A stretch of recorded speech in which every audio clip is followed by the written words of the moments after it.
I never thought I would find myself in this situation, but here I am. My name is Jake, and I'm a 35-year-old dad of two beautiful kids with a wife I thought I knew. Her name is Lisa, and we've been married for nearly 10 years. We had what I considered a solid relationship. At least, that's what I kept telling myself until everything came crashing down during what was supposed to be a family vacation. Looking back, there were signs. Little things that I brushed aside because I wanted to believe the best in Lisa. She had been increasingly distant, more preoccupied with her phone than usual. I remember my gut twisting every time I caught her texting late at night with what seemed like an increasing frequency. I asked her about it once, and she brushed it off, claiming it was just her friends keeping in touch. "You know how girls are, Jake," she said with a laugh that felt a bit too forced. I wanted to believe her. But then came the trip to Lake Tahoe. It was our family's summer getaway, and I had high hopes. The kids were excited, and I thought it would bring us all closer together. The first few days went smoothly, filled with laughter and family activities. But on the third night, everything changed. That night, we had a bonfire on the beach. The kids were roasting marshmallows while Lisa and I sat together, reminiscing about our early days. But she began to drift away again, her eyes glued to her phone. I snapped a picture of her, a perfect moment of her slightly smiling hair blowing in the wind. As I looked at the photo, I noticed that she had received a message just before I took the picture. The name Brian jumped out at me like a neon sign. I felt a lump form in my throat. Who the hell was Brian? I had never heard of him before. I shrugged it off, convinced my mind was just playing tricks on me, until the next day when I decided to take the kids out for a little adventure while Lisa caught up on her sleep. After a day of fishing and splashing around, we returned to the cabin. The kids were tired, and I was about to put them to bed when I noticed Lisa's phone buzzing on the kitchen counter. I hesitated, but my heart was pounding and curiosity overruled my common sense. I picked it up and glanced at the screen. "Can't wait to see you tonight, just you and me." My heart sank. The message was clear, and every moment of doubt washed away in an overwhelming tide of betrayal. I felt the blood rush to my head. I couldn't believe what I was seeing. My wife was cheating on me. All those signs I ignored rushed back, and I felt like an absolute fool. I managed to keep my composure while I tucked the kids in, but inside I was a storm of emotions. I felt sick, angry, betrayed, and utterly heartbroken. How could she do this? I had given her everything. After the kids were asleep, I confronted her. We sat on the porch, the moonlight casting shadows around us. I took a deep breath, my hands trembling. "Lisa, we need to talk," I stated firmly, my voice steady despite the whirlwind in my chest. Her eyes widened, and for a moment I thought I saw a flicker of fear. But she quickly covered it up with that bitchy attitude I had grown to loathe. "What is it, Jake?" she replied, rolling her eyes as if I were being dramatic. I pulled out my phone and showed her the message. "Who's Brian?" The look on her face was one of pure panic, quickly masked by anger. "Oh, come on, that's nothing. I told you it's just a friend from college." "A friend from college," I echoed, incredulity dripping from my voice. "A friend who's texting you like that? What the hell, Lisa?" She tried to twist it to make me feel like I was overreacting. "Being paranoid, it's not what you think." But I couldn't shake the feeling. The betrayal wrapped around my heart like a vice. I needed to stay calm, to think this through as I felt my world crumbling. To be continued. As I sat there on the porch, the silence stretched between us, thick and suffocating. I could see the wheels turning in Lisa's mind as she scrambled for a way to deflect my accusations. I felt the anger bubbling beneath the surface, but I knew I had to keep my cool, at least for now. "Lisa, you calm. Just brush this off," I pressed, my voice low but firm. "You didn't answer my question. Who is Brian?" She shifted in her seat, trying to look nonchalant, but the tension in her posture betrayed her. "He's just an old friend. We've been texting about our kids, catching up." She lied, a false brightness in her tone that felt like ice running through my veins. "Catching up?" I scoffed, unable to contain my disbelief. "Lisa, you've been acting shady for weeks. I found you in bed scrolling through your phone at 2 in the morning. Then you act like I'm crazy for being suspicious. And now this, you expect me to just believe it's innocent." Her face hardened. You're making a big deal out of nothing, Jake. You're always so paranoid. I have a life outside of this house, you know, she shot back, her voice sharp. Something inside me snapped. A life? Is that what you call this? Because it looks to me like you've got a second life with Brian. I deserve more respect than this, Lisa. The facade was cracking, and for the first time I saw the fear flicker in her eyes again, but she quickly masked it with rage. You're such a hypocrite. You think you're perfect. You think I don't see the way you stare at those waitresses when we go out. You think I don't know you've been checking out other women. It was infuriating. I couldn't believe she was turning this around on me. This isn't about me, Lisa. It's about you cheating on me. You're the one who's crossed the line. The argument escalated, words flying back and forth like daggers. I felt a mix of rage and despair, realizing how far we had fallen. This woman, the one I thought I could trust with everything, was lying right to my face. And the worst part, I could sense her enjoyment in twisting the knife, in making me doubt myself. After what felt like hours of shouting, I finally stormed off inside, leaving her fuming on the porch. I needed to think, to process what had just happened. I paced the cabin, feeling the walls close in. My heart was racing, and I was overwhelmed by a cocktail of emotions. Anger, betrayal, and a profound sadness that felt like a lead weight.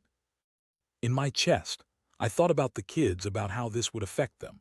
I didn't want them to see their parents fighting like this. I wanted to protect them from the fallout of Lisa's choices. But how could I move forward when the trust was shattered? That night, I barely slept.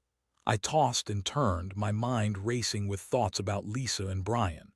Images of her laughing, sharing secrets with him, making plans. It was all too much to bear. I kept replaying the moments we had shared over the years, trying to pinpoint when it all went wrong. Had she always been this deceitful? The next morning, the kids woke up with their usual energy, blissfully unaware of the storm brewing between their parents.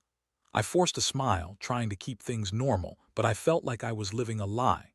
Lisa, on the other hand, acted like nothing had happened. She prepared breakfast, chatted with the kids, and even tried to engage in small talk with me. I couldn't handle it. The facade she was putting on only made me feel more sick. As soon as the kids finished eating and went outside to play, I confronted her again. We need to talk about this, Lisa. She rolled her eyes, clearly annoyed. What now, Jake? I told you it's nothing, just drop it. No, I insisted, my voice firm. We can't just pretend everything is fine. I want the truth. What's going on with you and Brian? I told you it's nothing. She shot back, her voice rising again. You're being ridiculous, and this is exhausting. I can't keep having the same argument over and over. I could feel the frustration boiling over. You're right, it is exhausting. I'm tired of your lies. I deserve better than this. Her face twisted in anger, and for a brief moment I saw a glimpse of the woman I once loved. But she quickly steeled herself, her expression hardening again. You're being irrational, Jake. You need to get over yourself. I felt the anger bubbling up, and I knew I had to make a decision. I was done with the lies and the deceit. I didn't know what the future held, but I knew I couldn't just sit back and let this happen. To be continued. The days that followed. Suffocatingly tense. The kids were blissfully unaware of the chaos brewing beneath the surface. I tried to maintain the facade of normalcy, taking them on day trips, playing games, and enjoying the moments that a father should cherish.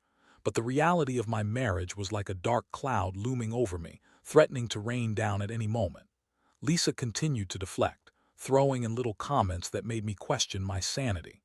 You're being dramatic again, Jake, she'd say when I pressed her about Brian. I'm just tired of you being so paranoid. It's exhausting. I didn't know what was worse, the fact that she was cheating or that she had the audacity to twist the narrative, painting me as the irrational one. Each time I confronted her about the affair, she'd deflect, making me feel guilty for even bringing it up.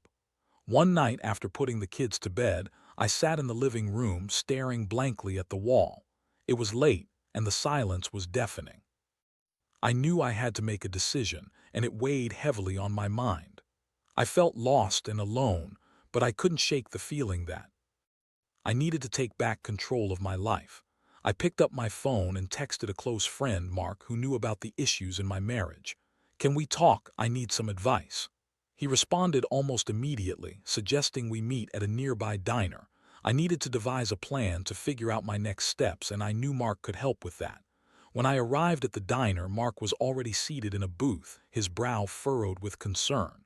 "Hey man, you okay?" he asked as I slid into the seat across from him. "I don't know," I admitted, my voice barely above a whisper. "I caught Lisa cheating on me. She's been texting this guy, Brian, and I confronted her, but she keeps lying." Mark's expression shifted from concern to anger. "You deserve better than that, Jake. You can't let her manipulate you like this. What are you thinking?" I sighed, running a hand through my hair. "I don't want to just walk away from my marriage. We've built a life together and I love the kids, but I can't keep living like this. I feel like I'm drowning." Mark leaned forward, his voice growing serious. "You need to decide what you want. If she's not willing to be honest, you have to think about your own happiness. You deserve to be with someone who respects you." His words resonated with me. I had been so focused on saving the marriage that I had overlooked my own needs.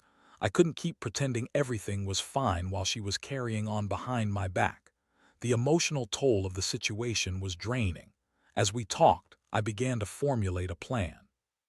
I would gather evidence, not just the text, but anything else that would help me understand the full extent of her betrayal. I had to confront Lisa again, but this time I would do it with proof.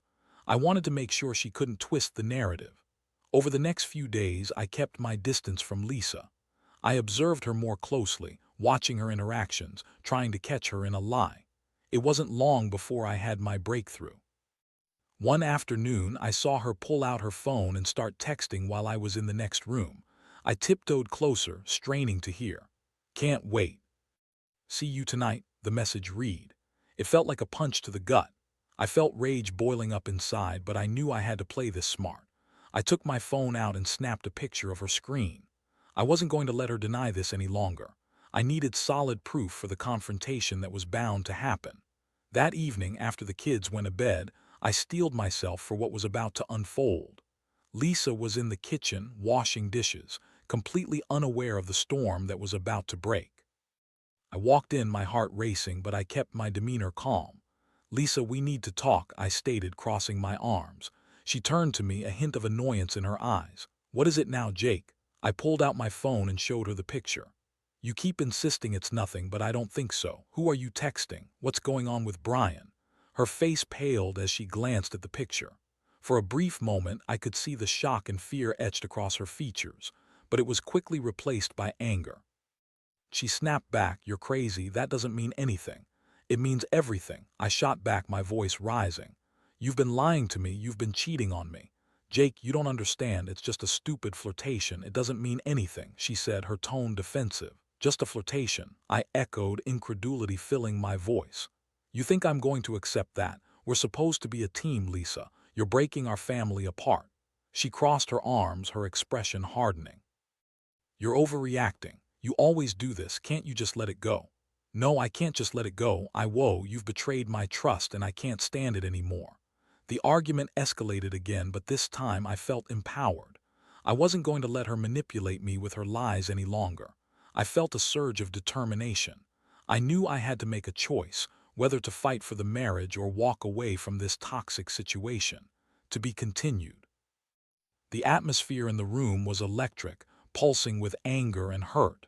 I could feel the tension in the air, thick enough to cut with a knife. Lisa stood there, arms crossed and defiant, as if trying to shield herself from the blast of my accusations. I took a deep breath, gathering my thoughts.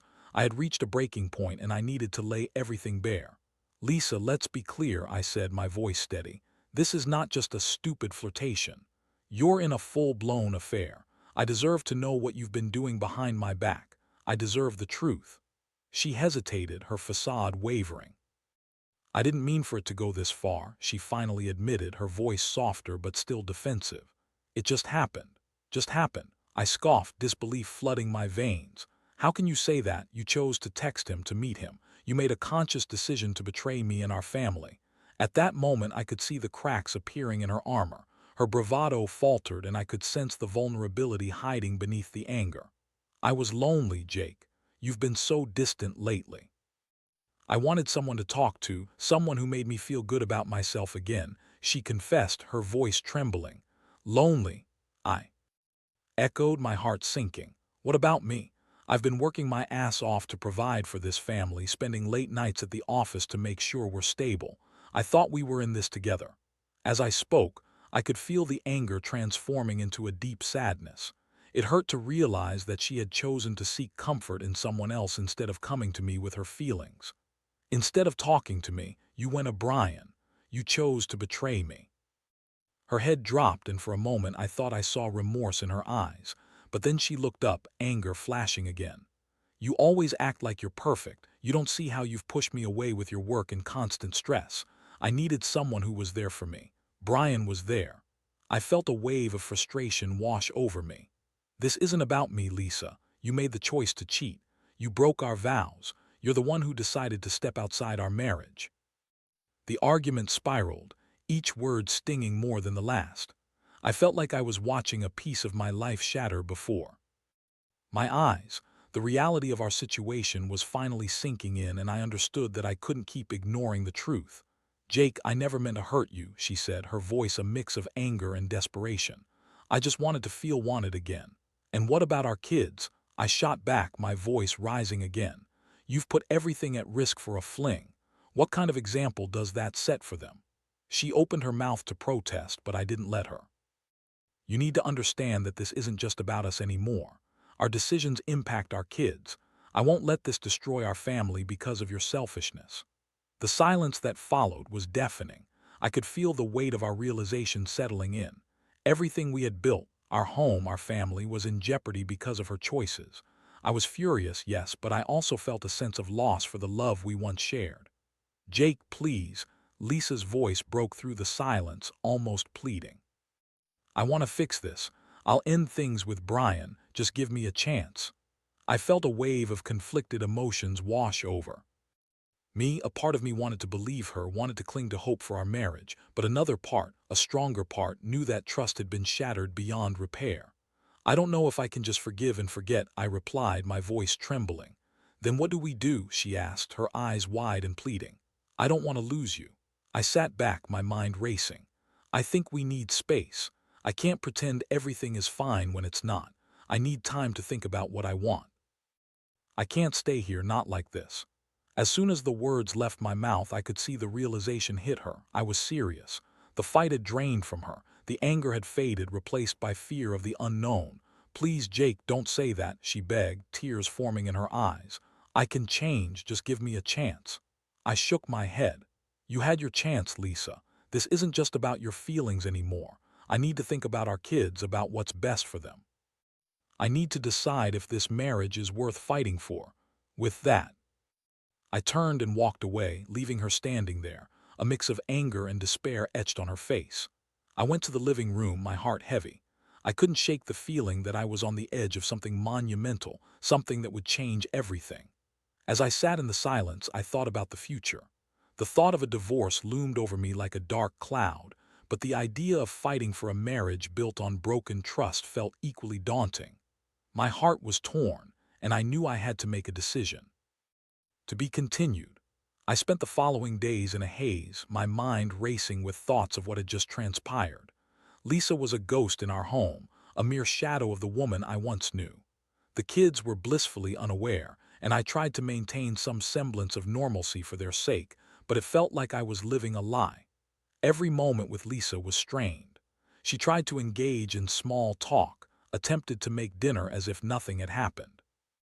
I could see the desperation in her eyes, the way she clung to hope that I would change my mind, that we could go back to being the couple we used to be.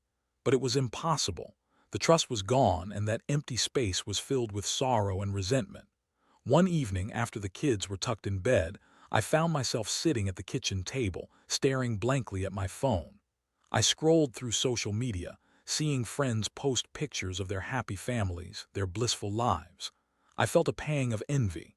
How could they have it all while I was drowning in heartbreak? In that moment, I received a text from Mark. "Hey man, just checking in, you good?" I took a deep breath, my fingers hovering over the screen. "No, not really. I caught Lisa cheating, and now I'm just trying to figure out what to do." Mark responded almost immediately. "Damn, I'm sorry, Jake. Want to meet up? Let's grab a drink and talk." I hesitated, but ultimately agreed. I needed the distraction. Maybe I could find some clarity in the midst of this chaos. At the bar, the atmosphere buzzed with laughter and chatter. I sat across from Mark, who immediately sensed the heaviness weighing on me. "So, what's the latest?" he asked, his voice low and understanding. I recounted everything: the discovery, the confrontation, the emotional roller coaster. Mark listened intently, nodding as I spoke, his expression shifting from sympathy to anger as I detailed Lisa's lies. "Dude, you deserve so much better than this," he said, leaning in closer. "You can't let her manipulate you into staying. You have to think about yourself and the kids." "I know," I sighed, running a hand through my hair. "But it's hard to let go. We've built a life together and I love my kids. I don't want to destroy their family. Sometimes the best thing for the kids is to see their parents happy, even if that means separating," Mark replied. "You can still be a great dad whether you're together or not. You have to prioritize your happiness too." His words struck a chord with me. I had been so focused on saving the marriage that I had neglected my own happiness. I realized that I couldn't keep holding onto something that was toxic for both of us. As we continued to talk, I began to formulate a plan. I would confront Lisa again, this time with a clear head and a firm decision. I needed her to understand that I wasn't just going to sweep her betrayal under the rug. When I returned home that night, Lisa was already asleep, her face peaceful in the dim light. I felt a pang of sadness as I looked at her, but I reminded myself of the gravity of the situation. I couldn't allow myself to be overwhelmed by emotions anymore. The next morning, I woke up early, my resolve steely. I made breakfast for the kids, my mind racing with thoughts of how I would approach Lisa. When she finally came downstairs, I could see the fatigue etched on her face. She looked at me, her eyes searching for any sign of reconciliation. "Jake, can we talk?" she asked cautiously, her voice tinged with hope. I nodded, my heart heavy. "Yes, we need to talk about our future." We sat down at the kitchen table, the kids occupied with their breakfast. Lisa's eyes were filled with a mixture of fear and anticipation. I could see she was desperate for a chance to plead her case, but I needed to set the tone. "I've given this a lot of thought," I began, my voice steady. "I can't continue living like this. What happened between us, what you did to me, it's unforgivable." Her expression shifted, a hint of panic in her eyes. "Jake, please, I said I'd end things with Brian. I'll do better, I promise." I held up my hand, cutting her off gently. "It's not just about that. You broke my trust. You went outside our marriage without any thought to the consequences. It's not something I can just forget." Tears welled up in her eyes, and I could see the hurt reflected back at me. "I never wanted to hurt you. I love you, Jake." "I loved you too, Lisa," I replied, my voice heavy with emotion. "But love isn't enough when there's no trust. I can't keep pretending everything is fine when it's not. I think we need to separate." The words hung in the air like a palpable weight. I could see the realization wash over her, and the hurt morphed into anger. "You're throwing everything away just like that," she shot back, her voice trembling. "What about the kids? What about us?" I took a deep breath, knowing this wasn't going to be easy. "I believe it's what's best for all of us. I want our children to see their parents happy. Staying together while we're in this toxic situation isn't good for anyone." Her face fell, and I could see the devastation in her eyes. "You can't be serious," she whispered, her voice cracking. "We can fix this." "I've made my decision," I stated firmly, feeling a mix of sadness and determination. "I'm not doing this to hurt you, but I can't continue to live in a lie. I need to protect our kids, and I need to protect myself too." The tears streaming down her face were heartbreaking, but I knew I had done the right thing. There was no turning back. I felt a sense of release wash over me. I had taken control of my life again, and while it hurt, I knew it was necessary. To be continued. The silence that followed my declaration was deafening. Lisa sat there, tears running down her face, her expression a mix of disbelief and heartbreak. I felt a pang of guilt, but I knew I had to stay strong. I was finally standing up for myself, and it felt liberating even amidst the pain. "Jake, please," she pleaded softly, her voice trembling. "We can go to counseling. We can try to fix this together. I'll do anything." I shook my head, trying to keep my emotions in check. "Counseling can't fix the fundamental trust that's been shattered. I need time away from this, away from you, to figure out what I really want." I can't make any decisions while I'm still caught in this emotional whirlwind. But what about the kids? She asked, her voice desperate. They'll be affected by this. Do you really want to do that to them? I sighed heavily, feeling the weight of her words. Of course, I don't want to hurt them, Lisa. But staying in a toxic environment is not healthy for them either. I want them to see that it's okay to walk away from what's wrong.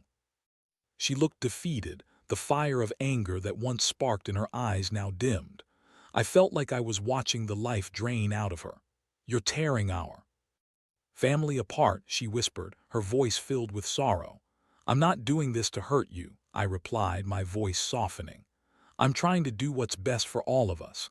I need to think about our children and what kind of example we're setting for them. If we can't support each other and be honest, then it's better to separate. The conversation shifted into a flood of emotions, and we spent hours talking about what the future would look like. We discussed co-parenting, the logistics of living apart, and how to break the news to the kids. It was painfully clear that a line had been crossed, and we both knew that we couldn't go back to the way things were. Eventually, we decided to take a break from each other while we figured everything out.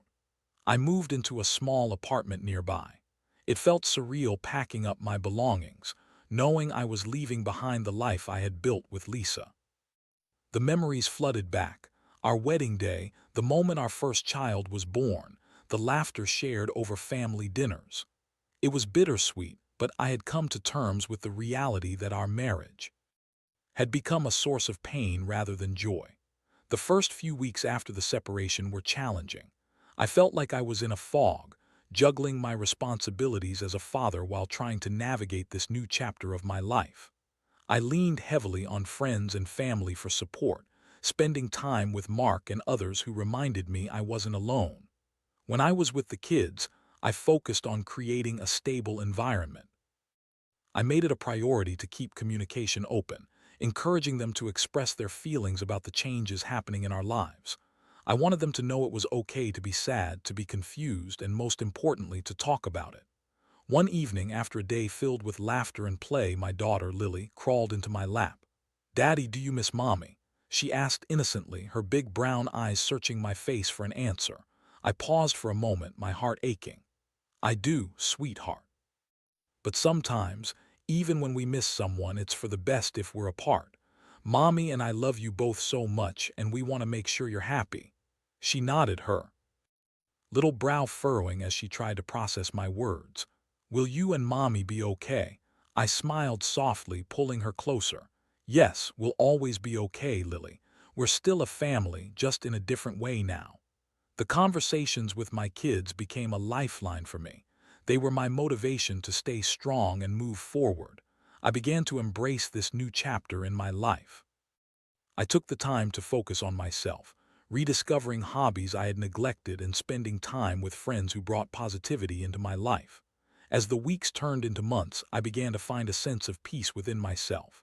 I would often reflect on the situation, acknowledging my pain but also recognizing the lessons it had taught me. I learned to value honesty, communication, and self-respect. I realized that I could be a better father, a better person, when I was true to myself. Eventually, Lisa and I reached an agreement about co-parenting. We set aside the hurt and anger, focusing on what was best for the kids. We learned to communicate better, putting aside our differences for their sake. One day, as I was picking up the kids from her place, I could see a change in Lisa. She looked healthier, more engaged. It was a stark contrast to the defeated woman I had confronted months earlier. Perhaps the distance had done us both good. As we stood in the driveway, I felt a sense of closure. "I hope we can find a way to be friends for the kids," I said, my tone sincere. "Me too, Jake," she replied softly, a small smile gracing her lips. "I'm sorry for everything." "I know," I said, meeting her gaze. "But I believe we can move forward from this." Walking away from my old life was one of the hardest decisions I ever made, but it also became the catalyst for a new beginning. I learned that sometimes letting go is the first step toward healing. It wasn't easy, but I emerged stronger, more self-aware, and ready to embrace whatever life had in store. I had come through the storm, and while the scars would always remain, I was finally ready to live again.